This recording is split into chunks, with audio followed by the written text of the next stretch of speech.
Hey guys, Professor Bill, Comic Book University, and Doomsday Clock, issue number 12 of 12. I love this cover. Gorgeous. Probably one of the best covers of the year. Just putting that out there. They, of course, rushed like crazy to make sure they could get this one out before 2020, because then it's just one more year we get to tack on. I'm tacking on that year anyway.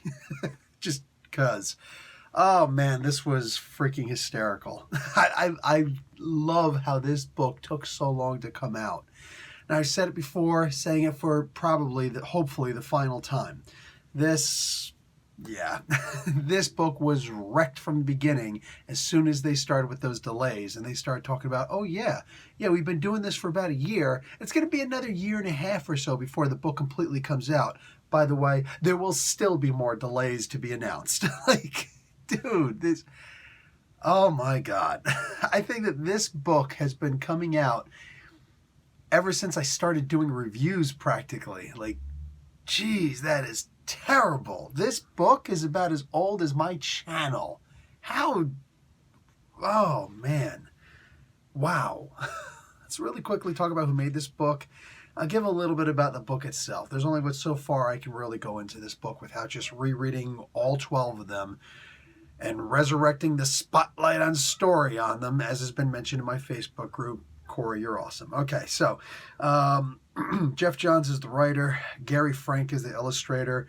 Brad Anderson is the colorist. Rob Lay does the letters. The back matter design is Amy Brockway Metcalf. And the cover and variant cover by Gary Frank and Brad Anderson.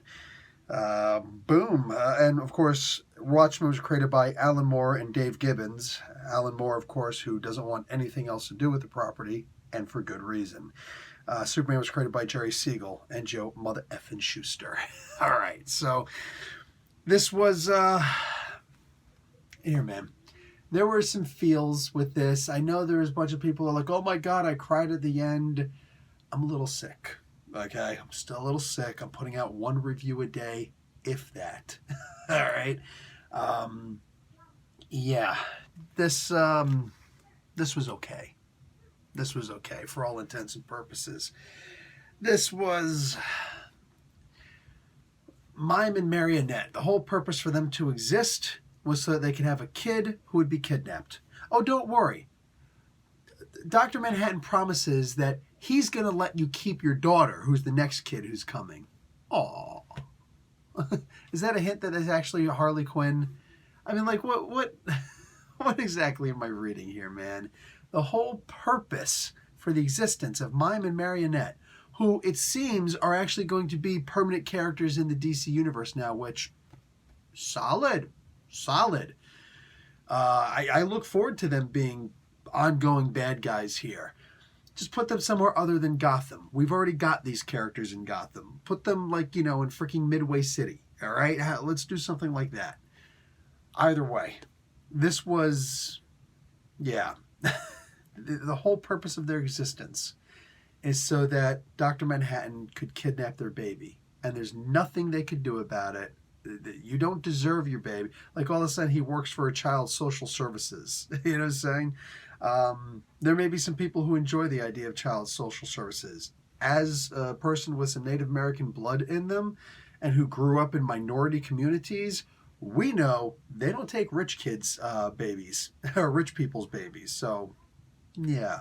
Anyhow, this, I don't see a whole lot of great in this. At the very end, there's a little homage to Carver Coleman.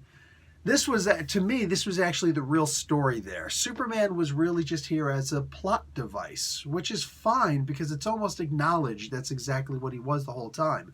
What did Superman do? He fought off bad guys in a way that nobody really cares because, of course, he's going to win.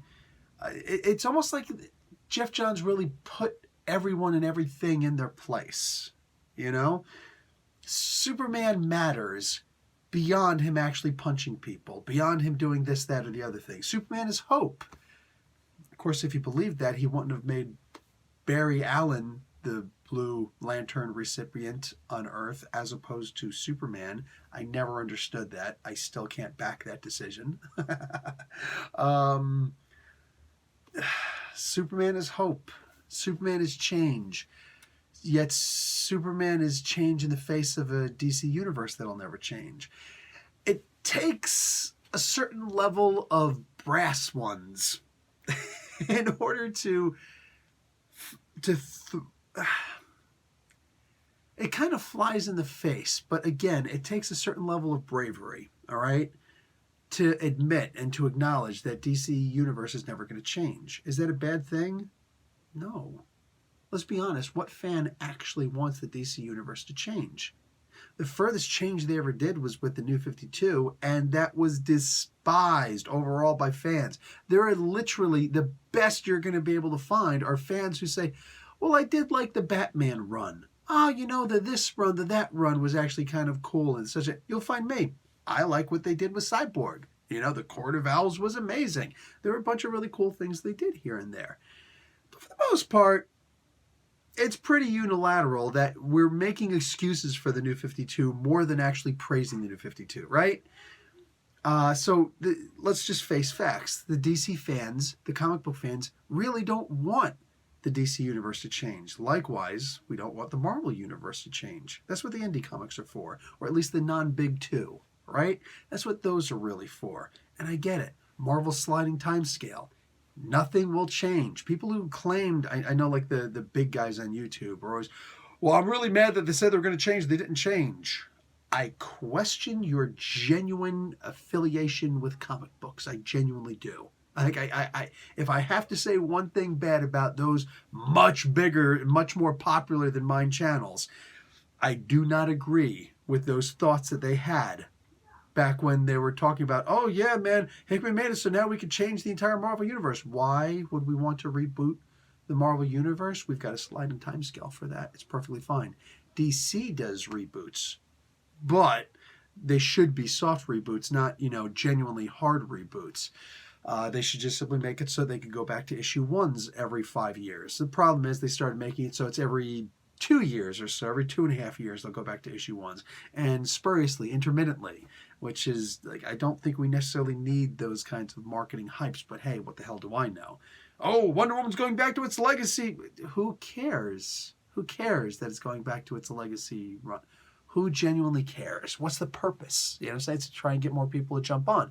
But if you're not going to make it easier for people to jump on, then who cares? You know what I'm saying? It's nonsense. You're going to get people to buy your 750th issue if you don't make your 750th issue of Wonder Woman in a way that new readers can jump on and say, wow, then nobody cares. Nobody is going to care. I feel like comic books are struggling to stay relevant. And the funniest thing about it is, all we really want is for it to not change. So Jeff Johns comes out in this book and says, let's face facts. The universe isn't going to change. And when it does, it's going to be reset again. That's how the DC universe looks at things. He gives a couple of, really bad names for these new crises, but he points out that, yeah, these crises, they're never going to be as good as the original Crisis. I stand behind that remark. I 100% stand behind that. Jeff Johns is the leader in the industry just for that comment alone. But there are still going to be crises. That's what the DC universe is revolved around. I hated the idea when they said, we're not going to do any more crisis level events. One of the smart things that Bendis did come along and say was, there should be. And he's right. He's right. There should be more crisis events. You get 5 solid years. And that's what Jeff Johns showed in here. And he made it every 5 years. But there were a couple times he's like, 1 year later. 2 years later instead. Okay, this one's actually going to be, 2 years later instead of 5 years later. There's going to be multiple crisis level events. All these different events that are going to show up. Big events, little events, crisis level events. Awesome. It's not so much as laying the pave work, and letting us see, okay, this is exactly how the next... There is no buying this book and saying, okay, so in the year, 2025, like in the year 2020, we're going to have a new event. That one might be true. In the year 2025, we're going to have a new event. It's going to be called such and such. 2025, sure. It's going to be called this? Highly doubt it. I seriously hope against. Like I said, horrible names. But... the idea that, yes, look out in the future. What do you see? I see crises level events that are going to change the, reboot the DC universe. Superman is going to be the basis behind all of them. It doesn't matter what he's doing. The fact is, Superman is going to be there to make sure that they all come out good in the end. Yes. Superman is the hope that you know is always going to be there. It doesn't matter what's about to happen. It doesn't really matter. What is it called again? The Deus Ex Machina, say Deus Machina, I think is how it's supposed to be pronounced. That's Superman. That's what he is. He's the Deus Ex Machina that you could technically touch. You could talk to. You could look at. You could hold up. I'm sure he's pretty heavy, but you get the gist, right? He's that extinction level event that's actually there to do the exact opposite. When the reboot happens, you're always going to see Superman's face at the end.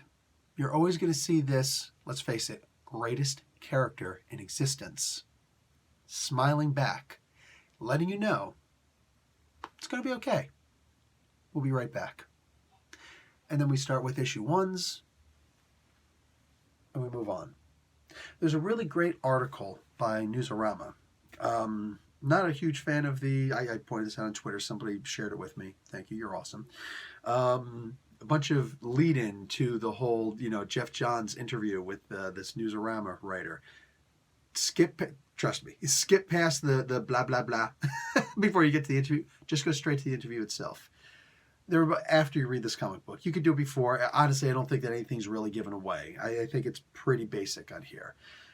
The biggest takeaway for me on this is the idea of the pancakes, because we do relive the pancakes in here. What did the pancakes mean? What was the big significant thing with the pancakes? Pancakes rule. Rock on, baby. And yes, this is true. Pancakes is a pretty universal thing. I remember when I was living in Saudi Arabia for a couple of years, I bonded with people over introducing them to pancakes. I'm not joking when I say this. Regular pancakes, cinnamon pancakes, almond pancakes, chocolate chip pancakes.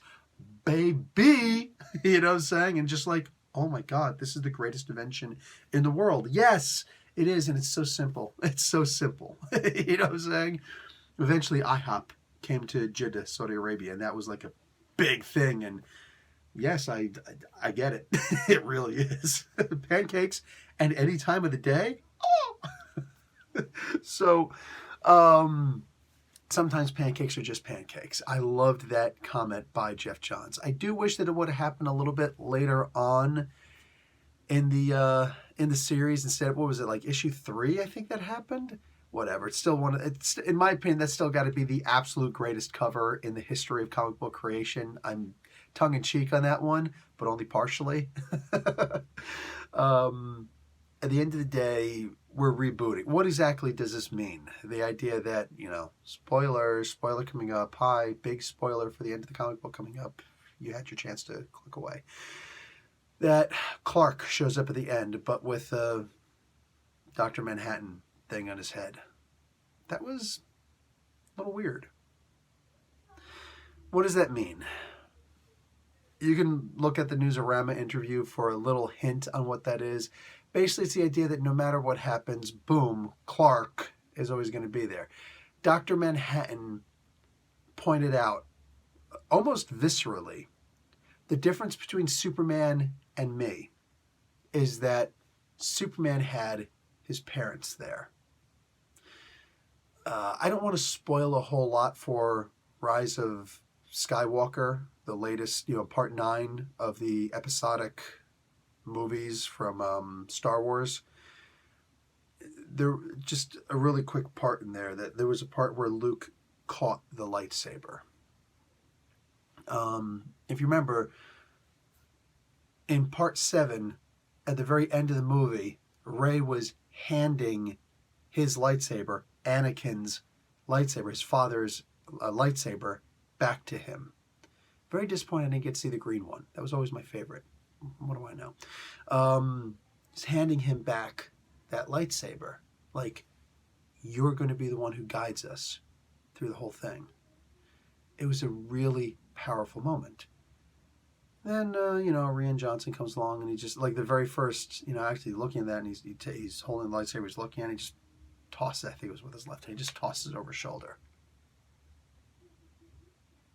There was a really big setup there, and you basically just said, F you to everything. I'm going to do what I want to do. It wasn't a bad movie, but that, I see innuendo in some things. And then in this particular part, in part 9, he catches the saber again, and it's like, okay, we're gonna fix all of this. Look, I'm taking the baton back. All right, you threw it, I caught it. All right, we're fixing this, and I kind of see that a little bit here. One of the biggest disappointments and one of the biggest downfalls for the DC Comics, going to be a whole bunch of people who are pissed off at me for this. Oh well, deal with it. This is my opinion on this. Was Zack Snyder. Yeah, I went there. The Man of Steel movie was good, but we didn't really understand what that big change was when it happened. We really saw it with Batman vs. Superman, where Zack Snyder's objectionism ideas came out. Sorry, your objectionism ideas have zero place with Superman. Superman is about hope. Hope. You cannot even say in your movie, it means hope. If the whole premise of the movie is, well, I don't have to do any of this stuff for you.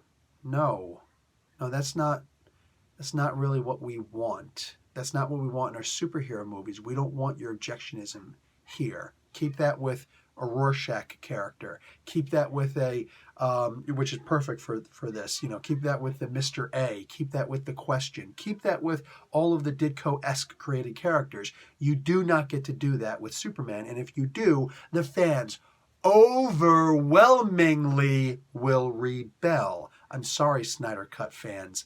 Snyder Cut is never going to happen. And there's no way it could possibly happen because it's not the Superman that we want and need and love and grew up with and will continue. There is no staying power with that kind of Superman. I don't care how awesome Henry Cavill is. There simply is none. There's none. That's not the kind of Superman that shows up at the end of Shazam with a lunch tray. It's just not. You know what I'm saying? Hence, head cut off. So this, what they basically did here was Jeff Johns kind of catching that baton from the Snyder Cut, not the Snyder, whatever, the Snyder verse in the movies. My interpretation, he caught that lightsaber, caught that baton and said, no, this is Superman. Superman is an idea. Superman is a concept. Superman is more than anything that you can draw. He's more than the S on his chest, whatever you're going to say it means, all right? It's more than that. Superman is the one that you see and you look at and you're just like, oh, we're going to be okay. Because nothing can beat Superman. Nothing can stop Superman. He's the Mary Sue, if we can, use that word in a positive light for once, that we all want, need, love, maybe we don't deserve, but we need. In a world where, let's face it, there's constant problems all the time. Superman is that guy we can look at and be like, man, the world really would be better off if there were a Superman in it. And while the DC Comics, the characters talk about, I wouldn't want to live in a world without a Superman. So, we could look past climate disaster. We can look past economic collapse. We could look past just, oh my God, the world sucks. Because in the DC universe, there's at least a Superman. They don't have to worry about stuff like that. The ending of this was basically Dr. Manhattan saying, Superman's parents are what I was missing in my life. Yes, really was. Like in the Watchmen comics by Moore and Gibson, Dr. Manhattan basically had the Abomination's origin. Think about it. Really think about that. I mean, like, what's the Abomination, right? So here we get something entirely different. We get a pretty positive reboot. I'm going to point this out as I pointed out a couple times before. I don't think the Watchmen should ever be touched. I don't think that honestly, any of Alan Moore's work should ever be touched. It should ever be revisited again, because he did what he did and he left it on the floor. He didn't leave it for somebody else to pick up after him. He just left it and said, let it speak for itself. He didn't write The Watchmen to be a continuation thing, so I don't like the idea of taking that. And I don't like the idea of making the joke of, nobody's more punk rock than Alan Moore, so I'm going to do punk rock in the vein of Alan Moore and say, F Alan Moore, I'm going to reboot the Watchmen again. Cool. I want you to really think about what that means, though. In the HBO series, I don't remember the name of the guy, but I just recently heard he said, I'm not interested in doing a season 2. I wrote a script for season 1, and I just want to leave it at season 1. This is The Watchmen on HBO. But then HBO is saying, no, we're going to do more. And either you're going to do more, or we're going to get somebody else to do more. And the fans are actually behind the idea of, no. Let it sit. If that's, this is so good, leave it like this. Don't let any more happen, because if they wrote for the story to be like this, then just leave it like that. Where were those fans when Alan Moore said, hey, I did the same thing? Is what it is. It genuinely is what it is, And there's nothing more objectionist than that. Alan Moore, who hated the idea of objectionism, by the way. Anyway, as far as the ending of this book, it could have been done without the Watchmen. I don't know if it would have had the same impact without the Watchmen, though. I think that Johns is literally just doing Johns. Look, the end of this book got really preachy at some point. I'm usually not a fan of being preachy. I don't think anybody's necessarily a fan of being preachy. It's why the word preachy is actually more of an insult than anything else. But it got preachy. Everything falling back into place. Everybody's struggles always turning out to be worth it in the end. And the idea that it doesn't matter. I'm not going to be able to say it better than Johns did, but the idea that, and Johns even said that in that interview in Newsarama, I'm not going to be able to say it better than the book did. He really did leave everything on the table on this.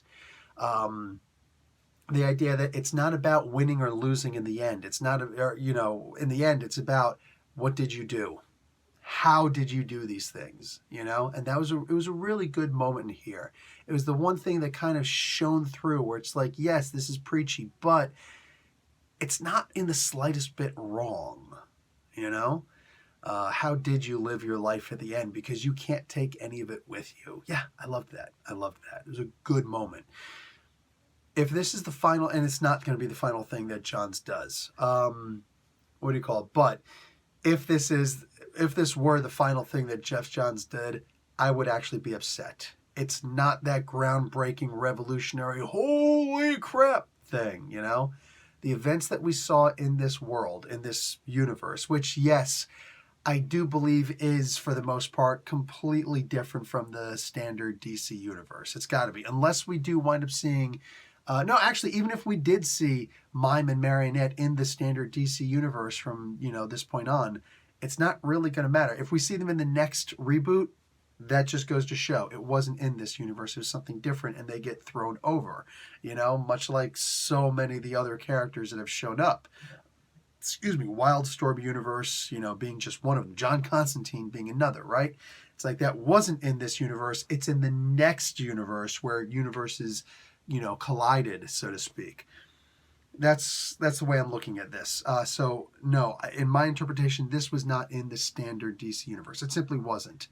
But we will see these characters, especially Mime and Marionette, in another universe. Cool. After the next Crisis level event that happens. And I'm looking forward to it. I genuinely am. But if this was, Jeff Johns' exit from the comic book, I would not be happy with it, because this wasn't some groundbreaking, amazing work for me. This wasn't something that made me go, oh my God, this moved me. Oh my God, this is what comics is all about. This is not the Watchmen. You get what I'm saying? That's the gist of this. It wasn't bad in any way, shape, or form. In fact, the book was kind of necessary. The preachy element was kind of pointed. You know what I'm saying? There's a lot of people who are in comic books and they have an opinion. And I think most of them are brilliant enough to understand that every fan's vote, yes, even the comic skaters, when they're not being complete a-holes, their points can be valid. You know what I'm saying? Everybody's points are, for the most part, valid. All right? There is no one way to write a comic book or to even draw a comic book. There is none. So Jeff Johns' point in here is more of the idea of breaking down that fourth wall, but not really. He's leaving a sheen so that there's like that you know, when you paint and you have that transparent but still very blurry drop cloth in front of you, you know, the plastic drop cloth, because I don't think anybody uses the actual cloth anymore. You have that. You could still see Jeff Johns at the other end, but it'll take a while. It'll take a moment for you to be like, is that Jeff? There's somebody there. Is that Johns? But you could see him on the other end of that, screaming to the other side, hey! Like he's trapped in ice or something. You know, there's an ice wall between you. Hey! This is the way that it's going to work in DC.